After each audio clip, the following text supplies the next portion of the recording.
Bonjour et bienvenue dans l'invité de l'économie. Je reçois Axel Reynaud, PDG et cofondateur de Net Zero, une start-up française spécialisée dans la production de biochar, un substitut naturel aux engrais chimiques qui capte également le carbone. Bonjour Axel Reynaud. Bonjour. Allez, dans vos mots, c'est quoi le biochar ? Alors le biochar, c'est un produit tout bête, on pourrait dire, mais qui a des propriétés un petit peu magiques. C'est en fait du carbone qui est extrait de plantes, de résidus agricoles ou de bois. Du carbone qui est stabilisé et qui a deux grandes propriétés, comme vous le disiez. Une, c'est que si on le mélange dans les sols agricoles, il améliore la qualité des sols. Et la deuxième propriété, c'est qu'il est extrêmement stable, il ne se dégrade pas, et donc il revient à stocker du carbone qui avait été capté par les plantes par photosynthèse et qui va être stocké sur des centaines, voire des milliers d'années dans le sol. Et donc ça contribue à enlever du CO2 de l'atmosphère et donc à contribuer à lutter contre le réchauffement climatique. Donc je vais dans les champs, je récupère après qu'on ait fait la récolte, je récupère tous les résidus, je les mets dans vos usines et ça donne du biochar. Voilà, ça ressemble un petit peu à de la poudre de charbon de bois. Vous savez ce qu'il y a un peu au fond des sacs de charbon de bois là, quand on les a utilisés. Ça ressemble un petit peu à ça. C'est un produit qui est fait suivant un procédé assez similaire, mais à beaucoup plus haute température. On les voit justement derrière. Voilà, exactement. Et ce produit-là, nous, on en fait une utilisation dans les sols agricoles. Il y a aussi d'autres utilisations, puisqu'en fait, c'est du carbone.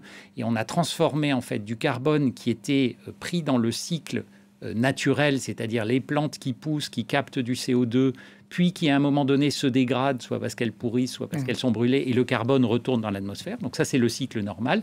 Et nous, on a interrompu d'une certaine façon ce cycle en stabilisant ce carbone pour qu'il ne reparte pas dans l'atmosphère. Vous avez inventé une techno pour ça ?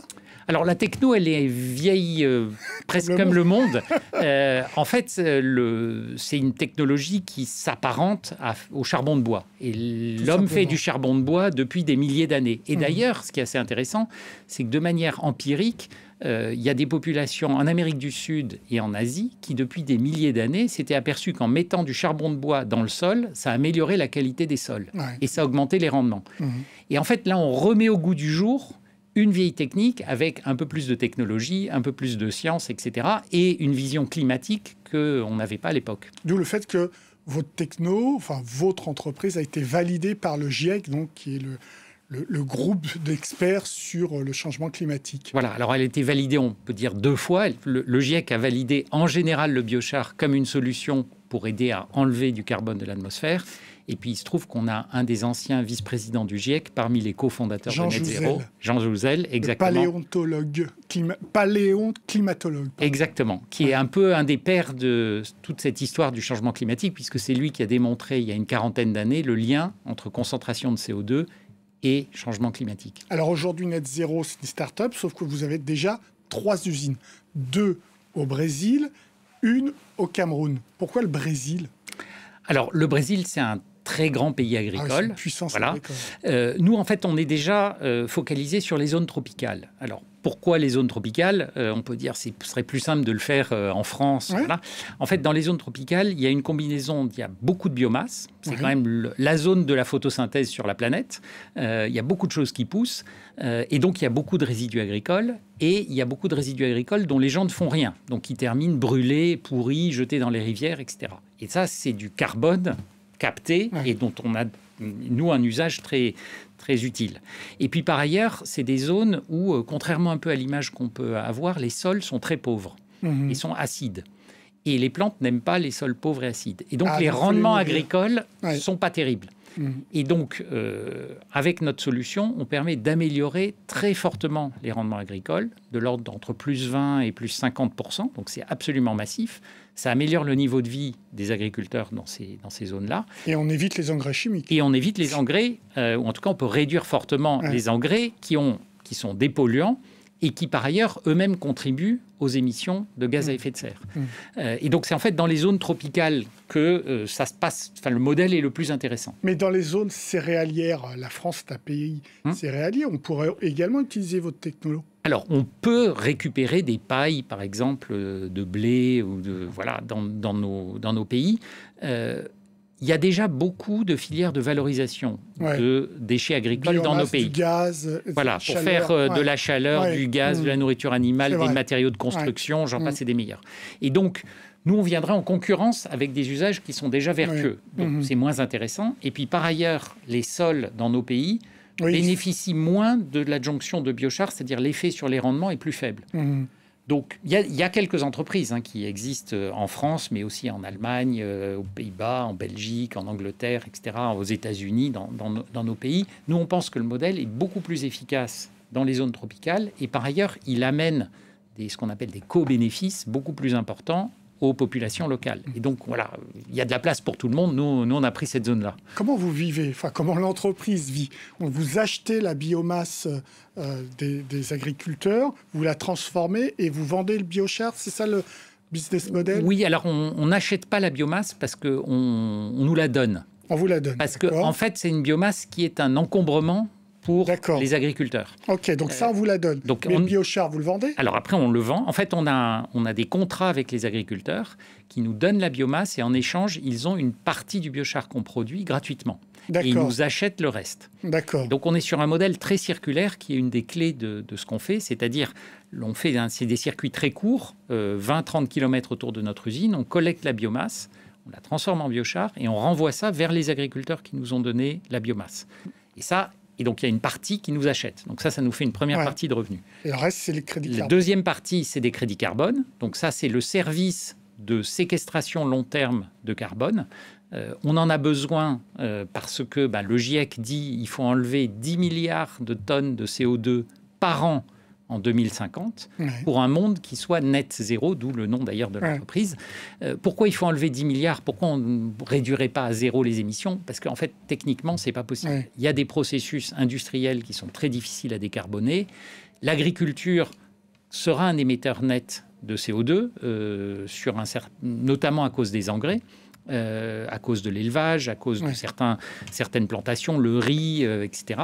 Et donc, si on veut un monde où on arrête l'augmentation de la température, il va falloir enlever la part résiduelle du CO2 qu'on va continuer à émettre en 2050 quand on aura fait tous les efforts de réduction. On n'est pas une solution de substitution en disant arrêtons de faire des efforts, on enlèvera le CO2. Donc clairement pas de miracle, mais votre crédit carbone, ça permet à un certain nombre d'entreprises d'acheter ce crédit carbone parce que vous stockez le carbone et donc vous vous rémunérez également là-dessus. Exactement. En fait, on leur vend un service de stocker du carbone. Donc une entreprise pour leur dit, bilan.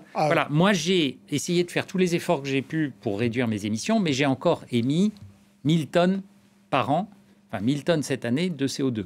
Et l'entreprise, pour l'instant, c'est volontaire. Dis-moi, je veux être une entreprise vertueuse et je veux un bilan carbone nul. Et donc je vous achète à 150 €, entre 150 et 200 €. Voilà, à peu près 150 à 200 €. Alors, certains vont dire, oula, c'est très cher. Il y a peut-être des chiffres, certains des auditeurs ont peut-être en tête qu'il y a des crédits carbone qui s'achètent à 3, 5, 10 €. Ce n'est pas du tout la même chose. Nous, on enlève du CO2 sur des milliers d'années. Et en fait, ce que les gens ont quelquefois un peu de mal à comprendre, c'est quand on émet une tonne de CO2, le CO2, c'est une molécule extrêmement stable. Et donc, elle va rester des milliers d'années dans l'atmosphère et elle va chauffer. Vous garantissez une certaine pérennité. Exactement. Voilà. Donc, nous, on dit le CO2 était émis sur 1000 ans. Nous, on va l'enlever sur 1000 ans. D'accord. Donc, 150 à 200 € la tonne pour les entreprises. Voilà. Est-ce que Net Zero est équilibré aujourd'hui ? Alors, on n'est pas encore équilibré parce qu'on est une start-up avec une ambition de forte croissance. Donc, on dépense beaucoup en R&D. On dépense beaucoup pour construire des usines. Donc là, on en a 3. On lance la construction d'une 4e là, dans les jours qui viennent. On en a 2 autres pour cette année. L'année prochaine, 700 usines d'ici 2030. Voilà, exactement. L'idée, c'est de capter un petit peu plus d'1 million de tonnes de CO2 par an en 2030. Alors, sachant qu'on est à 50 milliards. Alors, on émet 50 milliards, il faudra en enlever 10 milliards. D'accord. Voilà. Mais le potentiel de ce qu'on fait, nous, si on dit on va au potentiel maximum, c'est 800 millions, 1 milliard de tonnes. C'est déjà pas mal, c'est 10%. Mais... Et vous avez besoin d'argent pour ça. Et on a besoin d'argent. Alors, comment vous faites ? Vous avez reçu 1 million de la fondation Tesla. Elon Musk, oui, de la fondation Elon Musk, oui. Et c'est pas suffisant, je suppose. Ah non, parce que il faut construire les usines, il faut faire la R&D, etc. Donc on a levé de l'argent. Au début, comme toute petite start-up, on est allé voir des business angels, qui ont été convaincus par le modèle et qui ont été prêts à prendre beaucoup de risques au début, parce qu'on avait juste un concept. Puis ensuite, on a eu, il y a 1 an et demi, 3 fonds de grandes entreprises. Oui. On a Stellantis, L'Oréal et CMA-CGM qui sont rentrés à notre capital. Et puis là, il y a quelques semaines, la Caisse des dépôts, Caisse des dépôts et l'AFD, qui a un fonds qui s'appelle STOA. De développement. Exactement. Et puis là, je pense que dans les quelques semaines qui viennent, on va annoncer encore une nouvelle augmentation de capital. Vous avez besoin de combien ? Il nous faut encore plusieurs dizaines de millions avant d'arriver. En fait, l'objectif, c'est d'avoir suffisamment d'usines pour pouvoir financer les coûts de structure, de R&D, etc. On a pris une approche qui est d'aller très vite, parce qu'il y a une urgence climatique, parce que ces milliards de tonnes, il va falloir les enlever. Nous, on veut contribuer et on veut être plutôt parmi les premiers. Et donc, aller très vite, ça veut dire effectivement creuser le déficit au début. Voilà, mais c'est un modèle qui ensuite a vocation évidemment à être rentable. Et donc, c'est pour ça qu'on attire dizaines de millions d'euros. On a besoin encore de quelques dizaines de millions.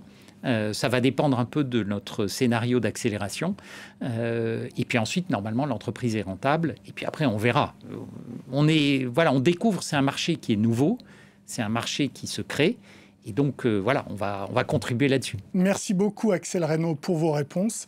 L'invité de l'économie est terminé. Évidemment, vous pouvez retrouver cette émission sur france24.com, sur nos réseaux sociaux et sur nos podcasts. Au revoir.